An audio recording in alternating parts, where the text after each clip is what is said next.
Hi friends, welcome to another vlog. The first thing I want to say is last week I ended with saying that we were probably going to go to the movies this week and we're going to see the new Aladdin movie.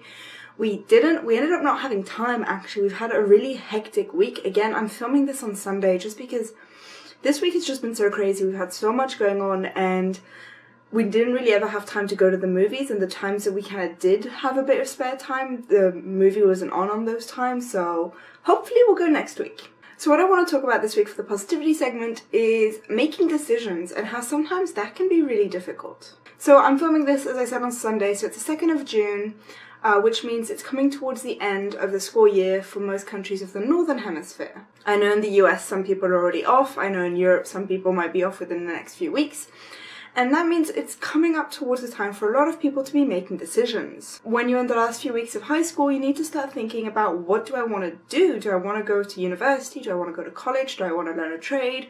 Do I want to do a gap year? And so it's all of these really important decisions. But even outside of school decisions, we always have decisions we need to make. We need to decide whether we want to rent a house or buy a house. We need to decide whether we want to apply for this job or wait for a different job.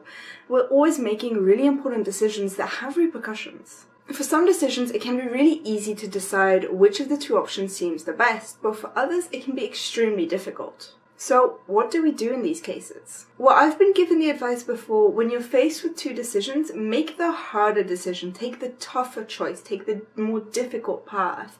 This is because it'll be more rewarding in the end, and it's most often the right choice. For example, when Ben and I decided to move to Australia, it was a difficult decision. We were moving to literally the other side of the world. We were going to be so far away from our friends, our family, and the country that we grew up in. Though I have some family members in Australia, they're very distant relatives that I've only met once or twice. Ben had never been to Australia before. I had been to Australia, but not to the area we were looking to move to. Obviously, this was a very important decision. There was a lot of money involved with such a big move, and it was risky. What if Ben didn't like the university here and would have preferred staying in the university he was in Belgium? What if I never found a job? What if his job in Belgium didn't want him to work from Australia?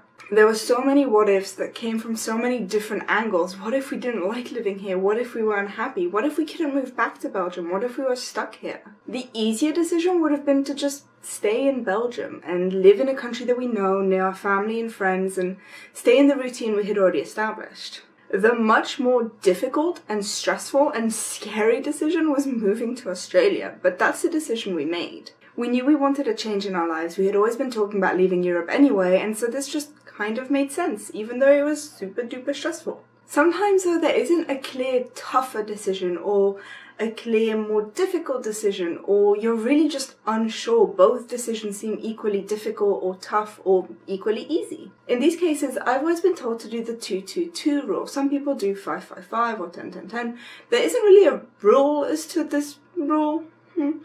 But the idea is to think of the decision like the two decisions you have, and then see how your life will change over 2 weeks, 2 months, and 2 years. So not just how your life will have changed, but where do you see yourself? So say you're trying to decide between two different universities that offer slightly different degrees in the field you want to work in. So in this example, pretend you're going to decide on University A, and then think about it.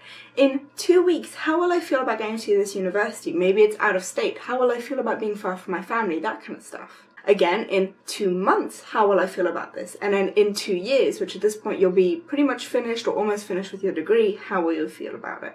And then do the same thing with the other university. So this gives you a more realistic view of how things are going to affect you. So don't only look at where you'll be going and what you'll achieve and what you'll gain from each decision, but how will you feel about this? What I like about this rule is you're looking short-term and long-term. Often 2 weeks after making a decision, we're still quite happy with the decision because it's still fresh and new. But 2 months later might be different, and 2 years later will definitely be a different scenario because you'll have lived with that decision for 2 years. Making decisions can be extremely difficult and scary and stressful, and can often send people into anxiety attacks. Sometimes even a thing as simple as making a list of pros and cons for each of your options can help you see which one makes the most sense for you. But if that doesn't help, remember that you can just decide to make the tougher decision because it will give you the most reward in the end, and it's most likely going to be the better memory, even if it doesn't end up right. Or try the 2-2-2 or 5-5-5 rule and see where that takes you. I know personally in my life I've made a few controversial decisions. I've made moves that a lot of people were scared of making or didn't agree with, and I would never go back and do anything differently. One of these big moves is I chose when I was 15 to not go to college or university. I knew I wanted to dive as a career and I pursued that, and it was really scary, and it was definitely the tougher decision. I was the only kid in my year of 250 students who wasn't going to go to university, which meant that after the summer holidays, after our last year of high school, I didn't really have anything planned. Everybody was going off to universities and I wasn't. So at that point, I needed to start making my own plans and making things work in my direction so that I could achieve my goal like my friends were. It was a tougher decision, but it's given me so many memories and so much experience. I lived in the Seychelles for 6 months. 3 of those months were in the jungle with very little electricity and no warm water. It sounds insane, and it was pretty insane living there, but it's one of my best memories and definitely one of my favorite travel stories. All of the travels that I've talked about, going to the Seychelles and Mexico, for example, were those really tough decisions that have really changed my life and helped shape who I am today. So when you are faced with the decision, remember to think of all the aspects. Don't just take the easy path because it's easy. Maybe the tough path will give you more reward. And make sure to think of how you're going to feel about this in 2 weeks, 2 months, or 2 years. Make sure to think short term and long term. I have a lot of work to do today, and for some reason I don't really want to face it, but I really have to do it. What about you? Same. Do you want to get cookies? Sure. Cookies! You will not get cookies because you are a dog. Boop.